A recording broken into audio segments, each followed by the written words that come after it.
Welcome to news alerts. బ్రెజిల్లో శుక్రవారం ఘోర విమాన ప్రమాదం సంభవించింది. 62 మంది ప్రయాణికులతో వెళ్తున్న ఓ విమానం సావో పువాలోని విన్హడో టౌన్ సమీపంలో కూలిపోవడంతో విమానంలోని వారందరూ దుర్మరణం చెందారు. కాస్కావెల్ నుంచి గార్హులోస్ కు వెళ్తుండగా ఈ ప్రమాదం జరిగింది. విమానం దట్టమైన అడవిలో అకస్మాత్తుగా కూలిపోవడంతో ఒక్కసారిగా మంటలు చెలరేగాయి. ఇందుకు సంబంధించిన దృశ్యాలు సోషల్ మీడియాలో వైరల్ గా మారాయి. ఈ ఘటనలో విమానంలోని వారందరూ మరణించారని, ఓ ఇల్లు కూడా ధ్వంసమైందని అధికారులు తెలిపారు. అయితే స్థానికులు ఎవరికీ ప్రాణాపాయం జరగలేదని అన్నారు. ప్రమాదం విషయం తెలియగానే ఘటనా స్థలానికి చేరుకున్న అగ్నిమాపక, అత్యవసర సిబ్బంది సహాయక చర్యలు ప్రారంభించారు.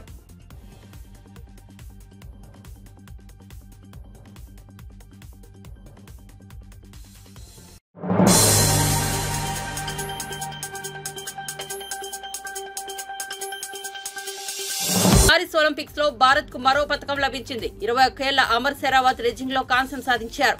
భారత్ కు ఇది 6వ పతకం. కాంస్య పతకం కోసం 57 కిలోల విభాగంలో జరిగిన పోరులో 13-5తో ప్యూటోరికో రెజల్ దరియాంటోయ్ ను ఓడించి పతకాన్ని తన మెడలో వేసుకున్నాడు. ఈ పోటీలో భారత్ తరఫున పోటీ పడిన ఏకైక పురుష రెజ్లర్ అమన్. గురువారం జరిగిన సెమీఫైనల్స్ లో జపాన్ టాస్ సీర్ రీ హిగూచి చేతిలో 0-10 తేడాతో చిత్తుగా ఓడిన అమన్ ఈ మ్యాచ్ లో మాత్రం ఎలాంటి పొరపాట్లకు తావివ్వకుండా ప్రత్యర్థిపై పూర్తి పైచేయి సాధించాడు. ఆది నుంచి దూకుడు ప్రదర్శించి దరియన్ను చిత్తు చేసి పతకాన్ని సొంతం చేసుకున్నాడు. ఈ పతకాన్ని అతడు తన దివంగత తల్లిదండ్రులు, దేశ ప్రజలకు అంకితం ఇచ్చాడు.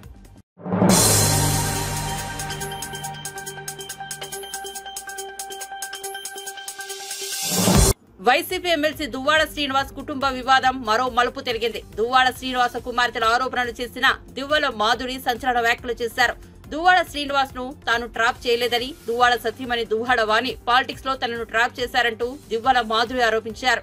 దువ్వాడ వాణి టికెట్ పొందడానికి తనను ట్రాప్ చేసి వాడుకున్నారని దువ్వల మాధురి ఆరోపించారు. దువ్వాడ శ్రీనివాస్ కు వానికి మధ్య ఏమైనా వివాదాలు ఉంటే వారే మాట్లాడుకోవాలని, అనవసరంగా తనను లాగొద్దన్నారు. దువ్వాడ వారి మాటలు విని తనను ఈ విషయంలోకి లాగొద్దంటూ విజ్ఞప్తి చేశారు. తండ్రి అంటున్న దువ్వాడ శ్రీనివాస్ పిల్లలు ఈ 2 ఏళ్లు ఏమైపోయారని దివ్వల మాధురి ప్రశ్నించారు. ఇస్తాము ఇప్పుడు ఇస్తామని చెప్తున్నాను కదా. అంటే ఇప్పుడు లీగల్ నోటీస్ మేము ఇస్తాము, అతను ఇస్తారు, అవన్నీ అవుతాయండి. ఇప్పుడు రాసేటప్పుడు ఆవిడ ఏం చెప్పిందని నిజాలు అయిపోవు కదా. అలా టైటిల్స్ పెట్టి రాస్తే నా పిల్లలు ఇప్పుడు ఏడుస్తున్నారండి. నా పిల్లలకు నేనేం సమాధానం చెప్పాలంటున్నా నా టైటిల్స్ కి? వాళ్ళకే ఇవన్నీ నేను చెప్పినవన్నీ, మిగతా వాళ్ళు కాదండి. నేను ఆ టైటిల్స్ ఎవరైతే పెట్టారో కొన్ని ఛానల్స్ బాగానే రాసాయి, కొన్ని ఛానల్స్ చాలా దారుణంగా రాశారు. వాళ్ళకే ఈ సమాధానాలు ఎవరైతే రాశారో వాళ్ళకే, ఇవి అందరికీ కాదు కదా. అందరూ ఎందుకు తీసుకోవాలి? లేదండి, అవ్వలేదు. పిల్లలు మా మదర్ దగ్గర ఉన్నారు శ్రీకాకుళంలో, ఇక్కడ చదువుకుంటున్నారు శ్రీకాకుళం స్కూల్లో. ఇక ఫర్దర్గా ఆలోచించాలి ఇంకేం చేయాలనేది.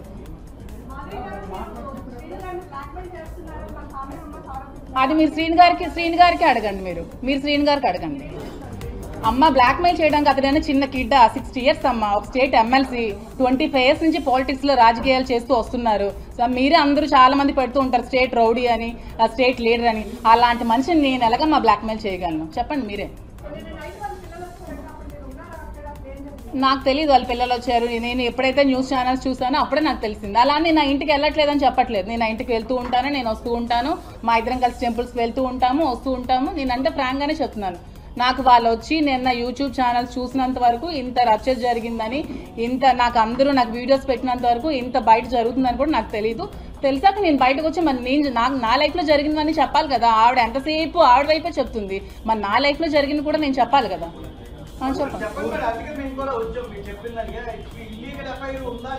మళ్ళీ మీరు ఇల్లీగల్ అనకండి, దానికి ఇది ఇల్లీగల్ అని మీరు అనకండి.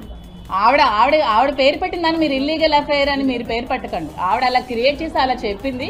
ఇప్పుడు నాకు ఏ దిక్కు లేక నేను కలిసి ఉండాల్సి వస్తుంది. దాన్ని మీరు ఇల్లీగల్ అంటారో, మీరు ఏమంటారో, మీరు ఏం పేర్లు పెట్టారో అది మీ ఇష్టం. నేనైతే ఇల్లీగల్ అని దానికి ఒప్పుకోను. నేను మీరు ఇల్లీగల్ అనకండి, దానికి ఇది ఇల్లీగల్ అని మీరు అనకండి. ఆవిడ పేరు పెట్టిందని మీరు ఇల్లీగల్ ఎఫ్ఐఆర్ అని మీరు పేరు పెట్టకండి. ఆవిడ అలా క్రియేట్ చేసి అలా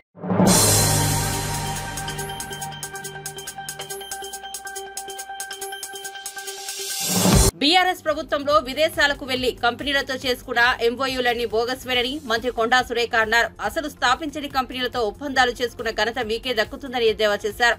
ఆ కంపెనీల వివరాల గురించి ఆరా తీస్తే వాళ్ళు ఇచ్చిన అడ్రస్ లో అసలు కంపెనీలే లేవన్నారు. బోగస్ కంపెనీలతో ఎంఓయూలు చేసుకుని ప్రజలను మోసం చేశారని మండిపడ్డారు. దాత్రి బయో సిలికేట్ కూడా బోగస్ కంపెనీ అని ఆమె పేర్కొన్నారు. శుక్రవారం జూబ్లీహిల్స్ లోని తన నివాసంలో మంత్రి కొండా సురేఖ మీడియాతో మాట్లాడారు. గుమ్మడికాయ దొంగ అంటే భుజాలు తడుముకున్నట్లుగా కేటీఆర్ వ్యవహరిస్తున్నారని, గత 10 ఏళ్లు ప్రజల సొమ్ము దోచుకుని ఇప్పుడు ప్రతిపక్షంలో కూర్చున్నారని విమర్శించారు. అడ్డగోలుగా ప్రజలను నిలువు దోపిడీ చేసి విదేశాలకెళ్లి జల్సాలు చేశారని ఆరోపించారు. ఈవెన్ మరి నగరంలో కూడా మేయర్ అటువంటి వాళ్ళను కూడా ఎక్కడ ఇన్వాల్వ్ కాకుండా ల్యాండ్ సెటిల్మెంట్లు, భూ కబ్జాలు ఇవన్నీ చేసి ఒకటా రెండా అసలు దేంట్లో కూడా చెయ్యబట్టనటువంటి సంఘటన ఆ రోజు లేదు కేటీఆర్. మరి ఆయన మేము గెలిచిన మర్నాటి నుంచే మా మీద బురద జల్లి పెట్టే ప్రయత్నం చేస్తూ ఉన్నాడు. నాకు అర్థం కావట్లేదు, కనీసం కాంగ్రెస్ పార్టీకి ఊపిరి తీసుకునే సమయం కూడా ఇవ్వడం లేదు. ఆర్థిక పరిస్థితి బాగోలేదు, మరి ఏ విధంగా అందరం కలిసి ఆర్థిక పరిస్థితిని సరిగా తీసుకుందామనేటువంటి మరి సహకారం ప్రతిపక్షాలు అందించాల్సింది పోయి కేసీఆర్ ఏమో అసెంబ్లీలోకే రాడు, కేటీఆర్ ఏమో ఇటువంటి ప్రెస్ మీట్లు పెట్టి అడ్డగోలు మాటలు, మరి పనికిరాని మాటలన్నీ కూడా కాంగ్రెస్ పార్టీ ప్రభుత్వం మీద, రేవంత్ రెడ్డి గారి మీద బట్టగాల్చి వేసేటువంటి కార్యక్రమం చేయడం జరుగుతూ ఉంది. దాంట్లో భాగంగానే మరి ఆయన రేవంత్ రెడ్డి గారి తమ్ముడికి ఒక మరి కంపెనీలో ఏదో అది ఉంది, అందుకే రేవంత్ రెడ్డి వెళ్ళాడు అనేటువంటి మాట చెప్పడం చాలా బాధాకరం. మరి గతంలో 22 జూన్ 10వ తేదీన భువి బయోకెమికల్స్ కంపెనీ 1040 కోట్ల పెట్టుబడితో ఇథనాల్ యూనిట్ని, దాత్రి బయోసిలికేట్ కంపెనీని 160 కోట్లతో సిలికాన్ బయోగ్యాస్ యూనిట్ను కోరుట్ల నియోజకవర్గంలో మెట్పల్లి మండలం మెట్ల చిట్టాపూర్లో స్థాపించినట్లు మంత్రి కేటీఆర్ స్వయంగా ప్రకటించారు. ఆ ప్రకటన కూడా వాళ్ళ పేపర్లోనే, తెలంగాణ పేపర్లోనే వచ్చింది. తెలంగాణ టుడే వాటిల్లో అది మీకు చూపిస్తాను. మరి ఆ మేరకు అప్పుడు కంపెనీ ఎంఓయూ కుదుర్చుకున్నది. బీఆర్ఎస్ పత్రికలైన తెలంగాణ టుడే, నమస్తే తెలంగాణలో ఈ విషయాన్ని 10th జూలై 22 వాళ్ళు వచ్చేయడం జరిగింది. దీంట్లో ఈ పరిశ్రమల స్థాపనలో 2000 మందికి పైగా ఉపాధి కల్పించనున్నట్లు నాటి పరిశ్రమల శాఖ మంత్రి కేటీఆర్ గారు మరి ఊదరగొట్టడం జరిగింది. కానీ విచిత్రమైన అంశం ఏంటంటే ఈ కంపెనీ రిజిస్టర్ అయిందేమో 14th జూలై 2022, కానీ మరి వీళ్ళేమో పెట్టుబడులు ఎంఓయూ పెట్టుకున్నదేమో 10th జూన్ 2022. అంటే దీంట్లో ఎంత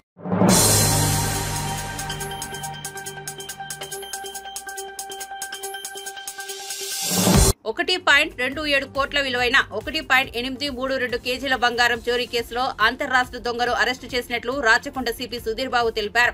నెరేడ్మెంట్ పోలీస్ కమిషనరేట్ లో ఏర్పాటు చేసిన మీడియా సమావేశంలో కేసు వివరాలను వెల్లడించారు. ఆగే టైంలో చూసుకొని దొంగతనం చేస్తారు. ఈ స్పెసిఫిక్ అక్యూజ్డ్ మనము ఒక గత 1 వీక్ నుంచి డిఫరెంట్ ఏరియాస్ ఇన్ఫర్మేషన్ కలెక్ట్ చేయడం, వర్కౌట్ చేయడం, ఈ సెల్ వాట్ కాల్ టెక్నాలజీ పర్స్పెక్టివ్లో ఏవైతే వీళ్ళు మిస్టేక్స్ ఉంటాయి అన్నిటి విధాలుగా టెక్నాలజీ పర్స్పెక్టివ్లో మేము ఇంటరాక్షన్ ఫోకస్గా ఎట్లా ఉంటామో దాన్ని ఇంటర్ప్రిటేట్ చేస్తూ టెక్నాలజీ యూటిలైజ్ చేస్తూ వీళ్ళను పట్టుకోవడం జరిగింది. వీళ్ళు బేసికలీ ధార్ డిస్ట్రిక్ట్ ఉన్న నేరస్తులు. ఇందులో ముఖ్య నేరస్తులు మనం సోనీ ఠాకూర్ అతన్ని పట్టుకోవడం జరిగింది. అతని దగ్గర మొత్తం 1832 గ్రామ్స్ గోల్డ్ను మనం సీజ్ చేయడం జరిగింది. దీంట్లో ఏంటంటే వీళ్ళు ఆరెంజ్ ట్రావెల్స్ ట్రాన్స్పోర్ట్ బస్సెస్ ఉంటాయి, ట్రావెల్ బస్సెస్లోనే ఎక్కువ అఫెన్స్ చేస్తున్నారు. ఇది ఎలా ఏమో ఉంటుందంటే ఎక్కడి నుంచి బయలుదేరుతుంది, ఏ సీట్లో ఈ విక్టిమ్ కూర్చున్నాడు, ఎటువంటి బ్యాగ్లో ఈ గోల్డ్ ఆర్నమెంట్స్ పెట్టారనేది చాలా ముందు ఇన్ఫర్మేషన్ వాళ్ళకు ఉంటుంది. దాన్ని వాళ్ళ సిస్టంలో ఎక్కడో ల్యాబ్స్ ఉంది, దానివల్ల pin pointed information, specific information అక్యూజ్ తీసుకొస్తున్నారు. తీసుకొని వాళ్ళు ఎక్కడైతే వాళ్ళు దీన్ని బస్సు వెనుక ఫాలో అవుతున్నారు, క్రేటా వెహికల్లో, వైట్ కలర్ క్రేటా వెహికల్ మన అఫెన్స్ చేశారు, కంటిన్యూస్గా ఫాలో అవుతున్నారు. వాళ్ళు ఎన్ని మెథడ్స్ మార్చి, ఎంత టెక్నాలజీ అడ్వాన్స్ టెక్నాలజీ మనం ఉన్నాం కాబట్టి ఎంత మెథడ్స్ మార్చినా క్రిమినల్ పట్టుకునే విధంగా సిస్టమ్ ఎవాల్వ్ ఉంది కాబట్టి మనకు వాళ్ళు చేసిన అన్నింటినీ మనం ఓవర్కమ్ అయ్యి పట్టుకోవడం జరిగింది. ఇలా వచ్చిన తర్వాత ఇక్కడ మనం ఇక్కడ బస్ ఆగినప్పుడు ఈ ఎవరైతే వ్యక్తి గోల్డ్ తీసుకొస్తున్నాడో అతని దిగి టీ తాగడానికి వెళ్ళినప్పుడు ఇతను ఆ కార్ నుంచి డైరెక్ట్గా వచ్చి బస్సులో నుంచి ఈ ఒకటే ఈ ఉన్నటువంటి బాక్స్ ఏదైతే ఈ గోల్డ్ ఆర్నమెంట్స్ ఉన్నాయో అదొకటి తీసుకొని వెళ్ళిపోవడం జరిగింది. ఇలా వాళ్ళు కొన్ని మనం వాళ్ళతో మాట్లాడుతున్నప్పుడు తెలిసింది ఏంటంటే కొన్ని విలేజెస్ అక్కడ ధార్ డిస్టిక్లో ఇటువంటి యాక్టివిటీలో ఇన్వాల్వ్ అయ్యి డిఫరెంట్ స్టేట్స్లో ఇటువంటి అఫెన్స్ చేస్తున్నారు. ఇది చేసిన తర్వాత సేమ్ అఫెన్స్ మళ్ళీ ప్లాన్ చేసి ఇక్కడ అఫెన్స్ చేయడానికి మళ్ళీ ఇక్కడికి వచ్చారు. వచ్చిన ప్రాసెస్లోనే ఈ తీసుకున్న గోల్డ్ను అమ్మేసి వాళ్ళు వాళ్ళ మనీని తీసుకొని వాళ్ళ లైఫ్ స్టైల్ కోసం స్పెండ్ చేయాలని వాళ్ళ యాక్టివిటీ ఉంది.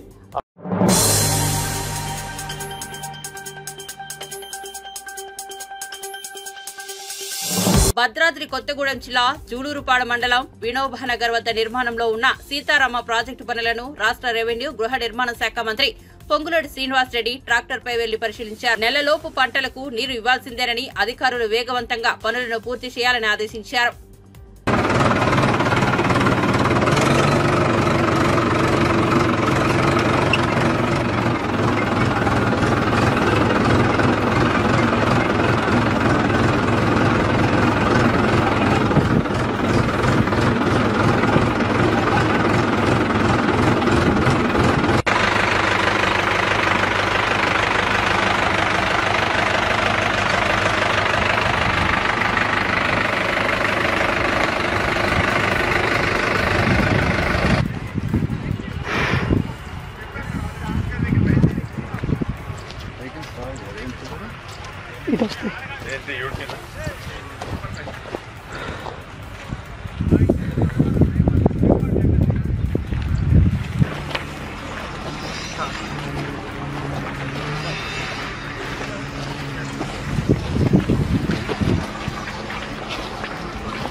మిస్టర్ కేటీఆర్, నువ్వు ఊచల లెక్క పెట్టడం ఖాయం. నిన్ను వదిలిపెట్టేదే లేదు. 10 ఏళ్లలో ఇన్ని దారుణాలు చేస్తారా? మీ చీకటి సామ్రాజ్యంలో అక్రమాలకు అడ్డు అదుపు లేదు అని కాంగ్రెస్ మీడియా కమిటీ చైర్మన్ సామా రామ్మోహన్ ఆరోపించారు. గడిచిన 10 ఏళ్లలో కేటీఆర్ చేసిన తప్పిదాలకు లెక్కలేదని, అన్నిటినీ వెలికి తీసి ఊచలు లెక్క పెట్టిస్తామని ఆయన నొక్కి చెప్పారు. శుక్రవారం ఆయన గాంధీభవన్ లో మీడియాతో మాట్లాడుతూ బీఆర్ఎస్ ప్రభుత్వం కంపెనీలు పుట్టక ముందే ఒప్పందాలు చేసుకున్నారని సామా ఆరోపించారు. మోకాలలో ఉండనేటటువంటి భావనలో వీళ్ళున్నట్టున్నారు, కానీ వారు తలలో ఉండాల్సినటువంటి మెదడు అరికాల్లోకి ఎప్పుడో పోయింది. అందుకనే ప్రతిపక్షంలో కూర్చోబెట్టారు. ఆయన నైజం మారలేదు అనేటటువంటిది ప్రజలు చూసి నవ్వుకుంటా ఉన్నారు. పొద్దున కేటీఆర్ గారు మాట్లాడుకుంటా నీటి గురించి కూడా చెప్పిండు. ఏది నగరానికంట తాగేటటువంటి నీరంశం ఎత్తి చాలాసేపు మాట్లాడిండు ఆయన. అటు కృష్ణాకెంచంట, ఇటు గోదావరికెంచంట కేసీఆర్ గారు బ్రహ్మాండమైనటువంటి ఆలోచనలు చేసి ఏదో ప్రజల గురించి ఆలోచించి 2050 దాకా ఆయన ఆలోచన చేసిందట. నా ఒక సూటి ప్రశ్న, కేటీఆర్ గారు అసలు నిస్సిగ్గుగా మీడియా ముంగట అబద్ధాలు చెప్పనికే ముఖం ఎట్లా వస్తుంది అసలు మీకు? అసలు ఎంత నిస్సిగ్గుగా అంటే బరి తెగించిపోయారు. అసలు బరి బాతలు మీరు చేస్తున్నటువంటి పనులు ఏంటిది అని అంటే నాకేంటి సిగ్గు అన్నట్టుగానే ఉంది. ఒక్కటి నిజం లేదు. నీటికి సంబంధించినటువంటి మంజీరా మనకుంటున్నటువంటి హైదరాబాద్ ఉండేటటువంటి మేజర్ వాటర్ సోర్సెస్ వల్ల మంజీరా అయినా, అటు కృష్ణా నుంచి అయినా, లేకపోతే ఇటు గోదావరి నుంచి అయినా ఏ ఒక్కటన్నా phase 1, phase 2, phase 3, phase 4 of Manjira అయినా, లేకపోతే Nagarjuna Sagar phase 1, phase 2, phase 3 అయినా, లేకపోతే ఎల్లంపల్లి 2008లో చేసినటువంటిదైనా, ఈ దాంట్లో అసలు మీ యొక్క ప్రభుత్వ పాత్ర మీరు గతంలో ఉంటున్నప్పుడు ఏదైనా ఉందా అని చెప్పి కాక్ అండ్ బుల్ స్టోరీ చెప్పినవు, కహానీలు చెప్పినవు తప్ప ఒక చిత్తు కథం పట్టుకొని ఇట్లా చూపించినవా? ఇక చూడరి, మేము అధికారంలోకి వచ్చినప్పటి నుంచి ఇంత శాంక్షన్ చేసినాము, పలానా కాడికించి తాగేటటువంటి నీళ్లు నగరానికి తీసుకొని వచ్చినాం అని కూడా చెప్పినవా? చెప్పలే. ఎందుకు చెప్పలే అంటే మీ ముఖాలకు చేయలేదు కాబట్టి. పొద్దున్న లేస్తే బోగస్ ప్రచారాలు సోషల్ మీడియాలో అబద్ధపు ప్రచారాలు పూనుకున్నటువంటి మీరు మేము కూడా మీ సంగతి చెప్తామని తలుచుకున్నాం ఈ రోజు. అందరు దయచేసి ఇది గమనించండి. కేటీఆర్ గారు మరి కంపెనీలకు సంబంధించి వారి యొక్క ప్రచారకర్తల లెక్క ఉంటున్నటువంటి అధికార ప్రతినిధులతోటి లేకపోతే సోషల్ మీడియా కన్వీనర్ తోటి ప్రెస్ మీట్లు పెట్టించి ఏదో బోగస్ కంపెనీలు అనిపించేటటువంటి దాకా తీసుకొని పోయి ఏదో బురద జల్లేటటువంటి ప్రయత్నం చేసిండ్రు కదా కేటీఆర్ గారు. దీని కూడా ఒక్కసారి నువ్వు జవాబు చెప్పు. తెలంగాణ ప్రజలకు తెలవాలని నీ దుకాణం ఏంటిదో, నువ్వు చేసినటువంటి బోగస్ ఎంఓయూలు అంటే ఏంటివో, బోగస్ కంపెనీలు.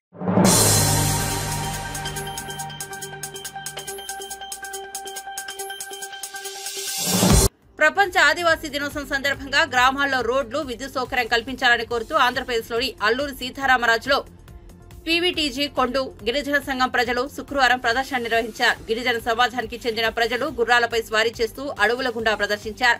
ఇందులో నేరేడుబండ, సోమూరుబండ గ్రామాలకు చెందిన సామలమ్మ కొండపై నివసిస్తున్న 50 కుటుంబాలు, 200 మంది ప్రజలు అనేక ఇబ్బందులు పడుతున్నారు. తమ గ్రామానికి చెందిన 14 మంది పిల్లలు పాఠశాలలకు వెళ్లాలంటే జోగంపేట వరకు గుర్రాలపై 6 కిలోమీటర్లు ప్రయాణించాల్సి వస్తుందని గిరిజన సంఘం ప్రజలు తెలిపారు.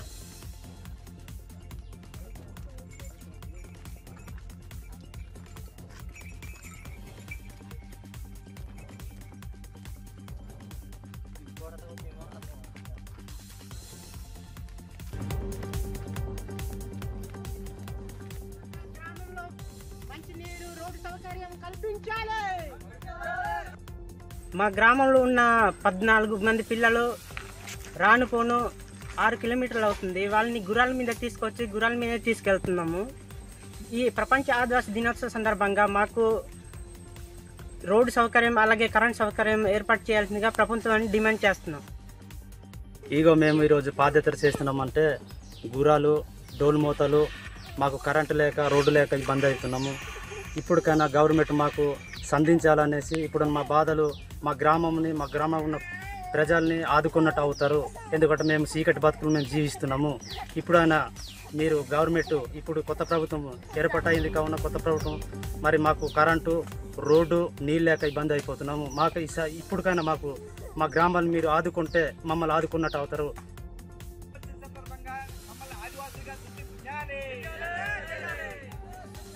జిల్లాలో పసులు బంద అలాగే నేరేడు బంద గ్రామాలకు రోడ్డు సౌకర్యం కల్పించాలి. ప్రపంచ ఆదివాసుల దినోత్సవం సందర్భంగా కనీస సౌకర్యాలు కల్పించాలి. కరెంటు, రోడ్డు, మంచినీరు సమస్య పరిష్కరించాలి. మంచినీరు సమస్య పరిష్కరించాలి. గుర్రాల మీద పాదయాత్ర, డోలు యాత్ర చేయించాలి.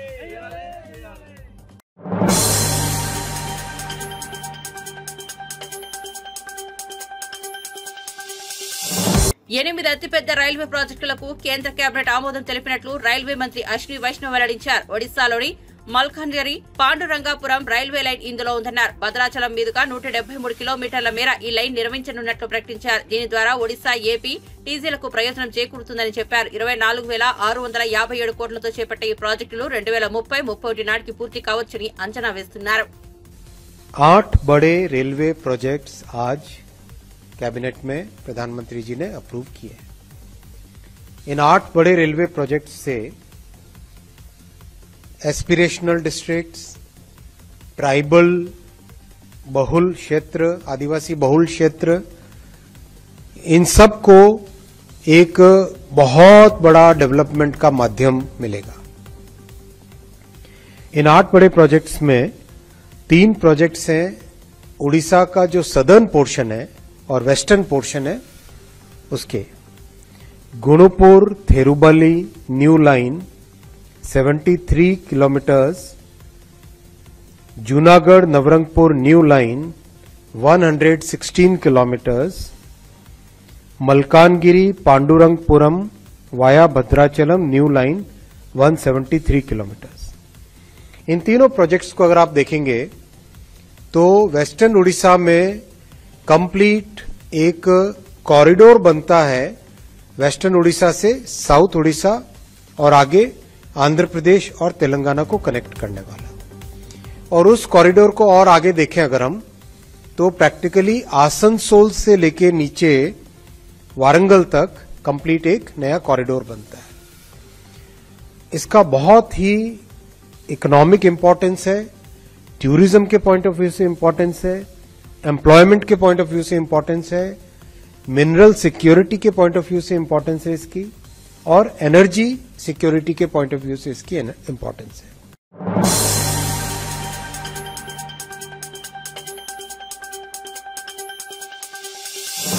అన్నవరాలు ఇచ్చే స్వామిగా భక్తుల కొంగు బంగారంగా ప్రసిద్ధి చెందిన అన్నవరం సత్యనారాయణ స్వామి ఆలయంలో బంగారు ధ్వజస్తంభం ప్రతిష్టాపన జరిగింది. ధ్వజస్తంభానికి స్వర్ణ తాపడంతో తయారు చేసిన కవచం అమర్చారు. గుంటూరు జిల్లా నిడుబ్రోలు నుంచి తీసుకొచ్చిన నారేప కర్రతో సుమారు 60 అడుగుల ధ్వజస్తంభం ప్రతిష్ఠించారు. దానికి నెల్లూరుకు చెందిన దాత సాయంతో 300 కేజీల రాగిపై సుమారుగా 1800 గ్రాముల బంగారం తాపడం చేశారు.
గత ప్రభుత్వం విలీనం పేరుతో ఆర్టీసీని నష్టాల ఊబిలోకి నెట్టిందని మంత్రి కొల్లు రవీంద్ర విమర్శించారు. మచిలీపట్నం ఆర్టీసీ డిపో నుంచి హైదరాబాద్, విజయవాడకు నూతనంగా ఏర్పాటు చేసిన సర్వీసులను అధికారులతో కలిసి ఆయన ప్రారంభించారు. కూటమి ప్రభుత్వంలో ఆర్టీసీకి పూర్వ వైభవం తీసుకొచ్చే విధంగా కృషి చేస్తామన్నారు. ఎన్నికల్లో ముఖ్యమంత్రి చంద్రబాబు ఇచ్చిన హామీ మేరకు త్వరలోనే మహిళలకు ఉచిత బస్సు ప్రయాణ సౌకర్యం కల్పిస్తామని మంత్రి స్పష్టం చేశారు. గతంలో ఆర్టీసీకి అన్ని విధాలా కూడా సహకరించింది తెలుగుదేశం ప్రభుత్వంలోనే. కార్మికుల పట్ల మరి ఆ రోజు పెద్ద ఎత్తున కార్యక్రమాలు చేయడం, ఆర్టీసీని బలోపేతం చేయడానికి అనేక కార్యక్రమాలు తీసుకున్నాం. కానీ గత 5 సంవత్సరాలు ఆర్టీసీ సోదరులు పడినటువంటి కష్టాన్ని కళ్ళారా మేము చూసాం. విలీనం పేరుతో ఆర్టీసీని ప్రభుత్వంలో విలీనం చేస్తామని చెప్పి నిజంగా చాలా మంది ఎందుకు ఇలా జరిగిందని చెప్పి చాలా బాధలు పడ్డారు. ఇవాళ అవన్నీ కూడా ప్రక్షాళన చేసుకున్న భాగంగా రాష్ట్ర ప్రభుత్వం కూడా ముందుకెళ్తా ఉంది. మనందరికీ తెలుసు, గతంలో ఏఎన్ఎల్ సర్వీసెస్ ఉన్నాయి 2014 ముందు కేవలం 9 కోట్లే ఉండేది ఆదాయం. కానీ చంద్రబాబు నాయుడు గారు ఇచ్చినటువంటి ఆదేశాల ప్రకారం ఆ రోజున ఆర్టీసీ ఎండీగా ఉన్నటువంటి సాంబశివరావు గారు కూడా దాన్ని ఆచరణ పెట్టడం వల్ల దాదాపు 280 కోట్ల రూపాయలు కేవలం కార్గో సర్వీసెస్ ద్వారా, ఏఎన్ఎల్ పార్సెస్ ద్వారా వచ్చిందంటే అది ఒక దార్శనికుడు ముందు చూపు వల్ల వస్తుందనే దానికి ఇది ఒక నిదర్శనం. మరి అటువంటి కార్యక్రమాలు రేపు మళ్ళీ ఆర్టీసీని బలోపేతం చేయడంలో తెలుగుదేశం ప్రభుత్వం, జనసేన, భారతీయ జనతా పార్టీ కూటమి సంయుక్తంగా పనిచేస్తామని ఆర్టీసీ కార్మిక సోదరులందరూ కూడా హామీ ఇస్తూ, ముఖ్యంగా మన మచిలీపట్నం నుంచి దాదాపు చాలా సర్వీసెస్ ఉన్నాయి. ఇవాళ ఆటోలు వచ్చాక కొంత ఇబ్బంది అవుతా ఉంది. కానీ ఇవాళ చంద్రబాబు నాయుడు గారు మొన్న ఎన్నికల్లో చెప్పినటువంటి వాగ్దానాల్లో భాగంగా త్వరలోనే ఆడబిడ్డలకి ఉచిత బస్సు ప్రయాణానికి కూడా ఆలోచన చేస్తా ఉన్నారు. ఎందుకంటే రాష్ట్రం ఇప్పుడు అస్తవ్యస్తం చేస్తారు ఈ ప్రభుత్వం. అసలు చాలా దారుణంగా ఉంది. రాష్ట్రంలో వాళ్ళు చేసినటువంటి కార్యక్రమాల వల్ల అప్పులు పాలు చేశారు. ఇవాళ అవన్నీ కూడా ఒక్కొక్కటి చేసుకుంటూ ముందుకు వస్తున్నాం. మరి ఈ మహిళలకు ఇచ్చినటువంటి హామీని కూడా ఆర్టీసీని బలోపేతం చేసుకోవాల్సిన కార్యక్రమాన్ని కూడా ఒక ప్రత్యేక ప్రణాళిక తయారు చేసుకోవడం జరుగుతుంది. మరి అదేవిధంగా మంత్రిగా రాంప్రసాద్ రెడ్డి గారు కూడా ఉన్నారు. వారు కూడా దీని మీద శ్రద్ధ వహిస్తున్నారు. మొన్ననే విజయవాడలో బస్సులు కూడా ప్రారంభించుకోవడం కూడా జరిగింది. ఇంకా మచిలీపట్నం ఆర్టీసీ డిపో మరి ఆయన ట్రాన్స్పోర్ట్ మినిస్టర్ గా కూడా పనిచేశారు గతంలో పేర్నాటి గారు. ఆ రోజు పాలాభిషేకాలు చేయించుకున్నారు. ఇవాళ ఆర్టీసీ ఇంత దారుణమైనటువంటి పరిస్థితికి వచ్చడానికి కారణం ఆ రోజు పాలకులు తీసుకున్నటువంటి నిర్ణయం కనీసం వచ్చి వాళ్ళకి ఓదార్చే కార్యక్రమాలు చేయాలి. ఆర్టీసీని కూడా బలోపేతానికి ఆర్టీసీ డిపో కావాల్సినటువంటి కనీస మౌలిక వసతులు కల్పించడం కూడా మరి ట్రాన్స్పోర్ట్ మినిస్టర్ గారిని ఫెయిల్ అయ్యారు అనేది దానికి మరి ఇవాళ మనం చూస్తున్నటువంటి కార్యక్రమాలే. ఇవాళ వర్షం వస్తే మళ్ళీ వాటర్ ఉంటారు. త్వరలోనే కార్యక్రమాన్ని చేపడతాం. మచిలీపట్నంలో శాశ్వతంగా మురుగునీటి సమస్య లేకుండా రాబోయే 1 నుంచి 2 సంవత్సరాలనే టోటల్ కంప్లీట్ చేసి బస్ స్టాండ్ రోడ్డు కానీ కోనేరు సెంటర్ కానీ బందర్లో ఉన్నటువంటి మెయిన్ రోడ్డు మీద చుక్క నీరు కూడా నిలబడకుండా ఉండే విధంగా ఒక ప్రణాళిక తయారు చేసుకుని ముందుకెళ్తున్నాం కూడా ఈ సందర్భంగా